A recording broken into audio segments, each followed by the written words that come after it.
स्वागत है आप सभी का। आपके साथ मैं हूं स्वप्निल। न्यूज 18 प्राइम में आज बात होगी बजट पर मोदी मंत्र की। बताएंगे आपको पीएम ने बीजेपी कार्यकर्ताओं को क्या मंत्र दिया है, और बात करेंगे रीट पर अनलिमिटेड बवाल की, और बात होगी सौम्या गुर्जर की भी, जिन्होंने ग्रेटर के मेयर पद को तो संभाल लिया, लेकिन मुश्किलें अभी भी बाकी हैं। लेकिन शुरुआत इस वक्त की बड़ी खबर से। हनी ट्रैप कांड से जुड़ा एक और बड़ा खुलासा हुआ है। शिकंजे में आया है मास्टरमाइंड आरोपी अक्षत। जोधपुर पुलिस ने चौंकाने वाला खुलासा किया। जोधपुर पुलिस के खुलासे के अनुसार ब्लैकमेलिंग के लिए यह मॉडल्स हायर करता था, मीडिया की आड़ में हनी ट्रैप का धंधा चलाया करता था। यह बड़ी खबर आपको बता रहे हैं। इस वक्त की हनी ट्रैप कांड से जुड़ा बड़ा खुलासा हुआ है। आखिरकार मामले का मास्टरमाइंड, हनी ट्रैप कांड का मास्टरमाइंड अक्षत पुलिस के शिकंजे में आ चुका है। यह बड़ी खबर।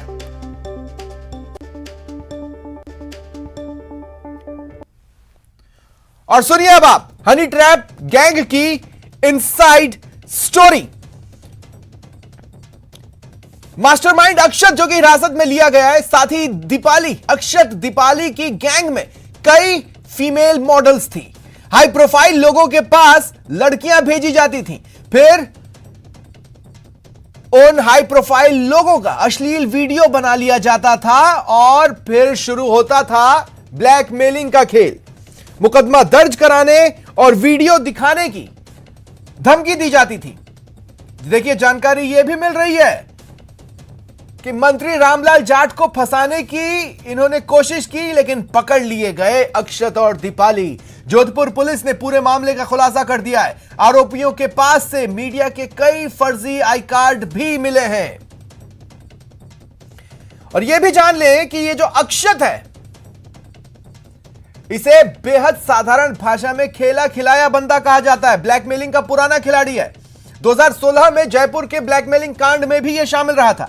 अक्षत गैंग जयपुर के हाई प्रोफाइल लोगों को शिकार बनाया था। एक डॉक्टर को फंसाकर 2 करोड़ रुपए मांगे थे, और पैसे नहीं देने पर रेप का केस दर्ज करवा दिया था।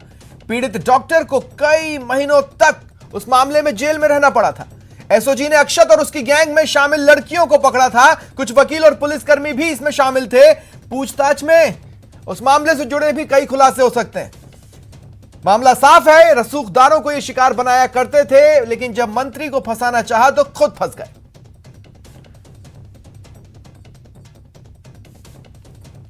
काशनगर भीलवाड़ा का ही रहने वाला है। ये पहले भी हनी ट्रैप गैंग चलाता था, और गैंग चलाने के बाद इसने एक बड़ा केस हुआ था जिसमें एक डॉक्टर और 7-8 वकील और 10-12 अन्य लोगों को और एक एनआरआई लड़की भी शामिल थी। तो ये बड़ा केस था, एसओजी ने इन्वेस्टिगेट किया था। उसके अंदर ये चालानशुदा अपराधी है। इसकी मोडस ऑपरेंडी ये है कि ये नामचीन लोग, चाहे वो डॉक्टर्स हों, चाहे वो अधिकारी हों, चाहे वो नेता हों, या जो बड़े बिजनेसमैन हों, जो भी इस टाइप के बड़े लोग होते हैं, उनको ये अपने जाल में फंसाने की कोशिश करता है। तो यहाँ भी इसका एक प्रयास था कि ये हो सकता है कि मैं इस तरह से लड़कियों को अगर भेजूंगा तो वहाँ से हमारे का कोई हनी ट्रैप के केस में आगे बढ़ सकें। ये इसकी प्लानिंग। ये भीलवाड़ा का रहने वाला है अक्षत। देखिए, कई और ऐसे खुलासे जो हो सकते हैं। सहयोगी रंजन दवे इस वक्त मेरे साथ जुड़ रहे हैं। रंजन, देखिए, मामला मंत्री तक पहुंचा तो जांच अपने निष्कर्ष तक पहुंच गई, नहीं तो आम लोग न जाने कितने इसकी जाल में फंसे होंगे। जी स्वप्निल, बिल्कुल। लेकिन अभी तक जो स्थिति है उसमें और भी कई खुलासे होने की बात है, और पुलिस लगातार अपने अनुसंधान में लगी है। जहां तक आज के दिन की अपडेट की बात करूं तो मैं आपको बताना चाहूंगा कि आज 7 दिन का रिमांड लिया गया है, और अब ये 7 दिन पुलिस के लिए इंट्रोगेट करने का समय रहेगा। इसमें पुलिस तसल्ली के साथ कैसे पहुंचे इस तक, कहां से और किस तरह गिरफ्तार किया गया? जी, इनको जो इनपुट्स मिले थे उसके आधार पर पुलिस भीलवाड़ा से और उदयपुर, ये मेन इनका जो स्पॉट है, क्योंकि ये मूलतः भीलवाड़ा के निवासी है, रहते उदयपुर हैं, और वहां से ये प्लानिंग के जरिए इन्होंने गुनगुन को भी वहां बुलाया था। तो पूरा प्रकरण कुछ इसी तरह का था। और अब इन आगामी 7 दिनों में पुलिस इनसे पड़ताल करेगी, कहां कहां ये गए थे, उनके किस तरीके से कॉन्टेक्ट डेवलप करते हैं, किन आदमी को टारगेट किया जाता है, उसके लिए इनका क्या प्रोफाइल बनाते हैं, इन सारी चीजों को जांच का विषय रहेगा, जिसको लेकर के अब इनसे पूछताछ होगी। इस बीच में एक बड़ी खबर और भी आज जानने को मिली कि दिन के समय अक्षत के परिवार की 2 महिलाएं यहां जोधपुर पहुंची थी और उन्हें इस बात की जानकारी मिली थी कि मेडिकल, और अक्षत ने इस बात की शिकायत की थी कि उसके सीने में तकलीफ है। इसको लेकर के वे लोग उसे मथुरादास माथुर अस्पताल लेके गए थे, जहां वे दोनों महिलाएं भी पहुंची थी और उन्होंने भी पुलिस के साथ में और उनसे बात करने की प्रयास की थी और उनके हंगामा जैसी स्थिति को देखते हुए पुलिस ने उनको भी शांति भंग के आरोप में हिरासत में लिया है। शास्त्री नगर थाना ने ये पूरी कार्रवाई को अंजाम दिया है और 151 के अंदर दोनों युवतियों को हिरासत में लिया है। एक बात बताइए रंजन, ये जो अक्षत है, इसकी गैंग में कितने सदस्य थे? क्या पकड़े जाने के बाद इसने अपना जुर्म कबूल किया है? इस बारे में पुलिस कुछ बता रही है? जी स्वप्निल, जिस तरीके की क्रिमिनोलॉजी की बात की जाए तो उसमें निश्चित तौर पर अधिकारी पूछताछ करते हैं और दबाव डालने का भी प्रयास करते हैं, साथ ही साथ सच उगलवाने की भी कोशिश रहती है। वहीं अपराधी प्रवृत्ति की अगर बात की जाए तो वो हमेशा इसी चीज को डिनाई करता है, अपने आप को बेकसूर साबित करता है या जानकारी होने के बाद। रंजन, जो आप बता रहे थे एक बार फिर मैं अपने दर्शकों को बताना चाहता हूं, आप मेरे साथ रहें, मैं उसी से जुड़ा सवाल आपसे पूछूंगा। तो देखिए, आज एक अजीब सा घटनाक्रम जैसा कि सहयोगी बता रहे हैं जोधपुर में देखने को मिला। दरअसल 2 महिलाएं शांति भंग के आरोप में हिरासत में ली गई हैं। शास्त्री नगर पुलिस थाने की ये कार्रवाई रही, शांति भंग के आरोप में इन्हें हिरासत में लिया गया है। ये दोनों महिलाएं मास्टरमाइंड अक्षत की रिश्तेदार फिलहाल के रूप में सामने आई हैं। दोनों एमडीएम अस्पताल पहुंची थी और वहां हंगामा करने लगी। इस पर पुलिस ने कार्रवाई की, इन्हें हिरासत में लिया। एयरफोर्स थाना के एएसआई की रिपोर्ट पर यह कार्रवाई की गई। सहयोगी रंजन हमारे साथ है। रंजन, आप भी बता रहे थे कि ये दोनों महिलाएं वहां पर हंगामा करने लगी, किस तरह से इन्होंने हंगामा किया, क्या ये बोल रही थी, क्या ये कर रही थी? जी निश्चित तौर पर जैसा कि भीलवाड़ा से ये दोनों महिलाएं ताल्लुक रखती हैं और जो जानकारी मिली है उसके अनुसार एक अक्षत की बहन है और एक अक्षत की भाभी है और दोनों ही महिलाएं वहां पहुंची थी, परिवार की सदस्य के रूप में पहचान हुई है और दोनों महिलाओं ने यह वहां बताने का प्रयास किया था कि वे पुलिस पर दबाव डालने का प्रयास किया था, पुलिस को ये बताने का प्रयास किया था कि जबरदस्ती आप कर रहे हैं, आप गलत तरीका कर रहे हैं और हंगामा करने का प्रयास किया था। बहुत ही अस्पताल परिसर में जोर से बोल रहे थे और पुलिस समझाइश भी कर रही थी, लेकिन बार बार क्योंकि मामला इतना बड़ा था, मंत्री का नाम इसमें आने के बाद हाई प्रोफाइल होता जा रहा था और बेनकाब हो गए और उनके पूर्व के जो कारनामे हैं वो भी उजागर हो गए हैं। 2016 से जो मामले चले आ रहे हैं। तो बनाए रखें। फिलहाल तमाम जानकारी के लिए शुक्रिया। तो मरुधरा में बड़े स्कैंडल की साजिश का खुलासा हुआ है। प्रदेश के बड़े मंत्री को फंसाने की साजिश रची गई। जन सुनवाई में राजस्व मंत्री से एक मॉडल मिलने पहुंची, टीवी एंकर बनकर वो पहुंची थी और उसने मंत्री से अपने बॉस की बात कराई। राजस्व मंत्री को अकेले मिलने का ऑफर दिया गया। एक मॉडल की सुसाइड की कोशिश ने राज खोल दिया। आइए आपको सीधे मंत्री से सुनवाते हैं, उस दिन क्या हुआ था, कैसे हसीनाओं के जाल से मंत्री जी ने खुद को बचाया। रूटीन में मैं इनको नहीं पहचानता, ये लड़कियां आई, काम बताया, इन्होंने हेड से बात कराई। पहले हेड का फोन भी आया था, न्यूज फ्लैश के नाम से इन्होंने। अब मैं टीवी वालों, अखबार वालों को विश्वास नहीं करूं तो भी मैं शपथ लेने की गलत होऊंगा कि मैं उनको सच्चाई नहीं बता पा रहा हूं।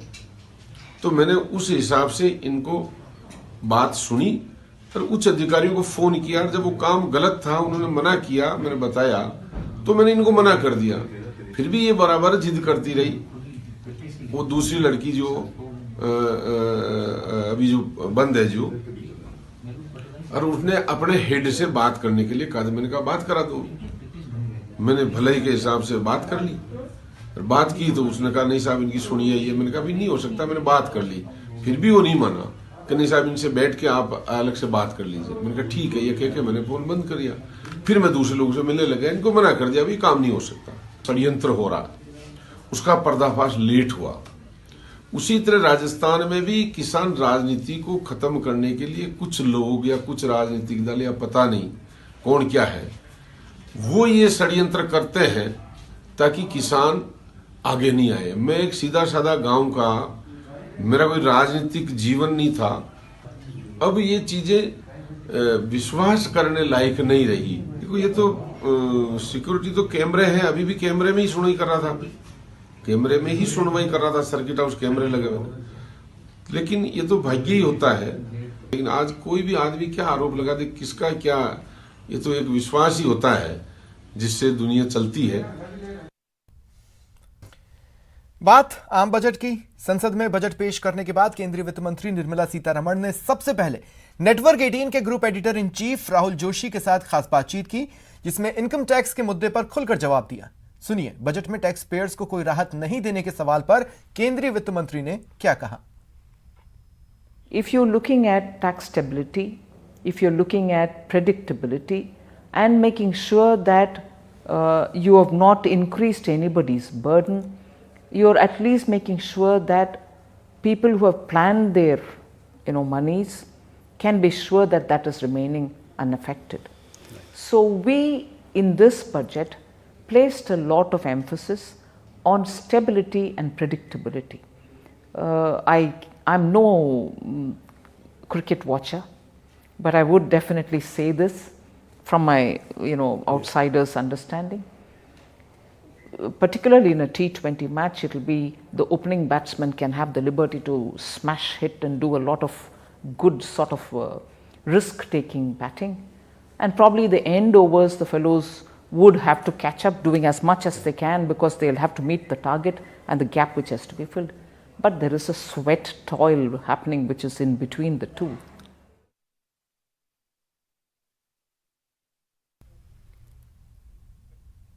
कांग्रेस नेता राहुल गांधी को लेकर सीएम गहलोत ने ट्वीट किया है। सीएम ने अपने ट्वीट में लिखा, लोकसभा में राहुल गांधी का भाषण देश के आम जन की आवाज है। भारत में आज संस्थानों को खत्म कर सिर्फ एक व्यक्ति का शासन लागू करने का प्रयास हो रहा है। अमीर एवं गरीब के बीच की खाई बढ़ती जा रही है। मोदी सरकार का ध्यान केवल बड़े पूंजीपतियों की सेवा में है।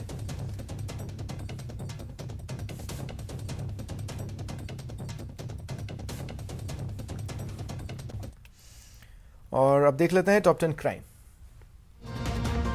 कोटा में पुलिस ने कार्रवाई कर एक बाइक चोर को गिरफ्तार किया। उसके कब्जे से एक चोरी की बाइक बरामद हुई। चूरू जिले के दुधवा खारा थाना इलाके में चोरों ने 9 दुकानों के ताले तोड़े, चोरी की वारदात को अंजाम दिया, लाखों के माल पर हाथ साफ किया। धौलपुर में पुलिस ने अवैध हथियार के साथ 2 आरोपियों को गिरफ्तार किया। अवैध कट्टा और जिंदा कारतूस जब्त किया गया। दौसा में पुलिस ने 14 ग्राम स्मैक के साथ एक आरोपी को गिरफ्तार किया। एनडीपीएस एक्ट में मुकदमा दर्ज। झालावाड़ की भालता पुलिस ने 51 किलो अफीम डोडा चूरा के साथ 3 तस्करों को गिरफ्तार किया। तस्करी में प्रयुक्त एक ट्रक कंटेनर को जब्त किया गया। झालावाड़ की कोतवाली पुलिस ने 21 जुआरियों को गिरफ्तार किया। इनके कब्जे से 12,960 रुपए नकद और जुआ सट्टा सामग्री बरामद हुई। राजसमंद में पुलिस ने ब्लाइंड मर्डर मामले में एक आरोपी को गिरफ्तार किया। मृतक प्रजापत का हत्यारा उसी का अपना दोस्त निकला। झुंझुनू की पचेरी कला पुलिस ने पिछले 3-4 महीने में जिले के 8 थाना क्षेत्रों से चुराए गए ट्रांसफार्मर गिरोह का पर्दाफाश किया। पुलिस ने आरोपियों को गिरफ्तार किया। धौलपुर शहर के कोतवाली थाना क्षेत्र की हाउसिंग बोर्ड पुलिस चौकी की टीम ने बुधवार सुबह बड़ी कार्रवाई की। मुखबिर की सूचना पर कंटेनर से 25 गौवंश मुक्त कराए एक गौ तस्कर को गिरफ्तार किया।